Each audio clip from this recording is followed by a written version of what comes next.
He's almost playing a point forward, so there were times, in the first couple of series when I got put at the 5 where, I wanted to duck in, I wanted to be in the paint, but, a lot of those times spacing the floor is so huge with me at the 5, so I almost play a stretch 5 role a lot of the time. So I think in that way it definitely changed a lot, and then on defensive end, interchangeable 4 and 5. What do you try and do defensively when you don't have Tristan as the back line of defense and it's you as the back line?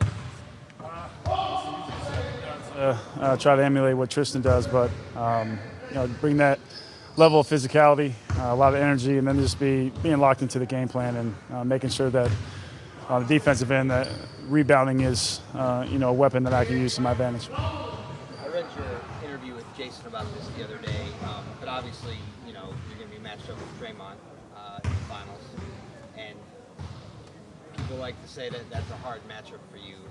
How do you view it? How do you view having to go one-on-one with him?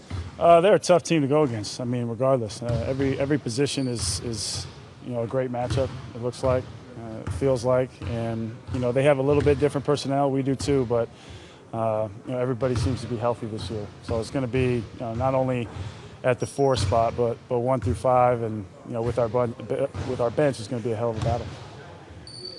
He's been awfully vocal, Draymond. Love some of his sound bites from fall have made the rounds recently. What do you make of when he says, "I want to annihilate the Cavs. I hope it's them in the finals, and I want to annihilate them"? He's competitive. I mean, he's one of the most competitive players in the league, and he kind of spoke this into existence. I mean, a guy that he said he wanted us. He has us starting next Thursday, and he's a guy that brings it every single night. So,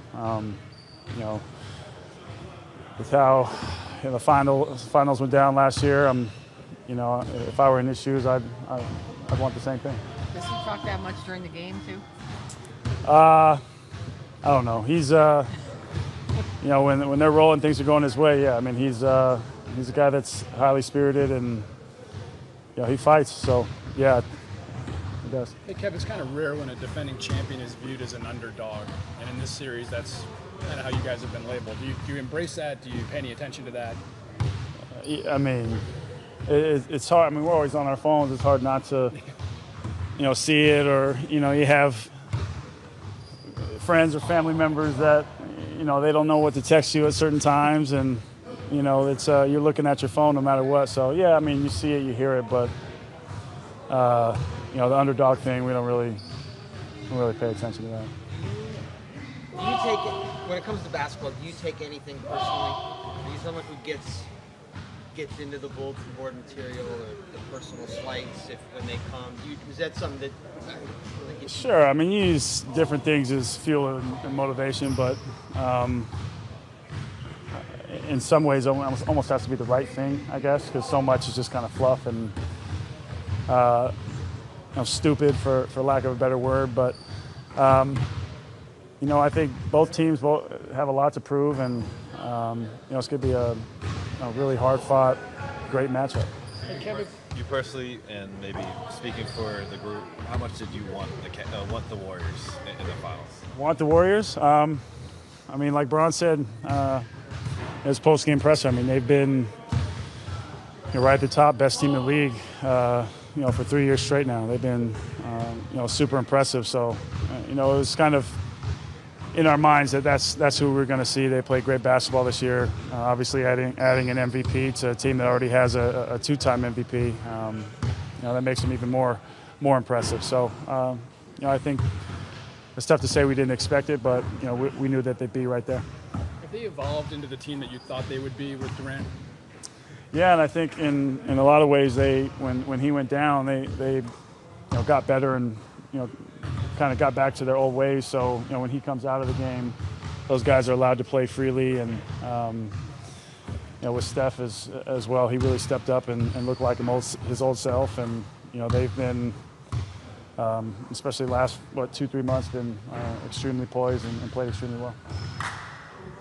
You said throughout the playoffs that you were focused on the team in front of you. rightfully so, but your GM even said that you guys have been thinking about this potential matchup with the Warriors for quite some time. Is that accurate, and how long would you say? Once. I think everybody has, either wanted it or thought that it was going to come to this point. And, we felt like if we played, great basketball through this time, which we knew we were capable of, that, that was very probable and highly likely. So, two great teams playing great basketball right now. I mean, there's not much more you could ask for. Last season, the regular season matchups you had with the Warriors led to some, or contributed to some changes the way your team looked. How do you view the regular season matchups this year going into the finals? Sometimes it could be misleading, but only playing them 2 times. There's, obviously Christmas Day matchup. We played them very tough and fought back when we were down double digits. Came back and Kyrie hit a huge shot, and then you see the type of team they are when you allow them to get on big runs and use their crowd to their advantage. They can be special. So but at the end of the day, we're playing basketball in June, and it's kind of like last year. Anything can happen. You said after the second round, I think, that you were happy with your role, whatever it was. You just wanted to win. You did have a big series personally against the Celtics. How does that help when you're going into this matchup with the Warriors and with a guy who's going to guard you tightly? Right. I mean, momentum in this league is a unbelievable thing. I mean, confidence and momentum. If you have that and you're healthy individually and as a team, it can really help you. So I think nobody's immune to the NBA playoffs, but no, it definitely helps not only myself but the rest of the team as well, that we're playing at a high level. Are you taking? Tom mentioned, we all know this. You are defending champs. Is that the attitude around here? Is it an underdog attitude? I don't know. The whole underdog thing is funny to me because, at the end of the day, we are defending our title when we're trying to repeat, which is so hard to do. But, no, I mean, I think we will use it as fuel. We will use it as motivation. But as far as the idea of, playing into it, it's tough for me to say that is the case. I mean, I don't feel like we're underdogs. I think we match up well with them, and I think they say the same about us. With Steve Kerr's status still being up in the air, does that change how you view these guys? Obviously, he still has a thumbprint on his team behind the scenes, but not being there in the sidelines.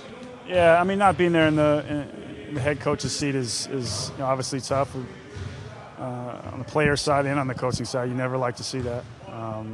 We wish him a recovery and wish him well. But he'll still have a huge, like you said, thumbprint and handprint on that team. And just watching all the playoff basketball and watching their games in this postseason, while he's not on the bench, he's still there at halftime. He's still being able to communicate with them and pick apart both sides of the ball. So, no, it doesn't change much. Hey, how fresh are those games in last year's finals in your mind? Can you go back there pretty easily and take yourself right through that series? Yeah. I mean, we watched a lot of film today, especially, and there were moments, on both sides where we could be a lot better, or we're a second too late, or a split second where they were doing their split action or getting out in transition where they're so devastating. And it's just, in some cases, you tell yourself to slow down, but in that atmosphere you get sped up a little bit. So there's a lot of things we can get better at. Feel like we can get better at. Part of the film study. I mean, obviously there's the 3 iconic plays. You on Steph, the step back 3, and the block. Were they part of the film study today? No. Have you watched Game 7 lately? Other than the film, we watched a little bit of it.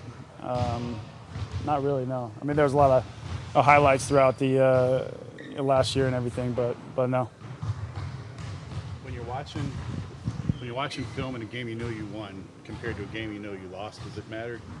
Does it bring a different feeling to you when you're watching, or is it just the plays are cut up so much you can't? Yeah, I mean, the plays are cut up, so it's tough to decipher what what the feeling or the flow or what was happening at the game at the time. But yeah, I mean, you could see yeah, games 1 through 7. I mean, you look and you know we're either at home or we're away, and okay, we won that game, we lost that game, and at the bottom you can see the nice finals emblem logo, and you know and it says the game. So yeah, you know, either oh shit, we messed that up, or yeah, we we won that game. So yeah, good and bad feelings. So.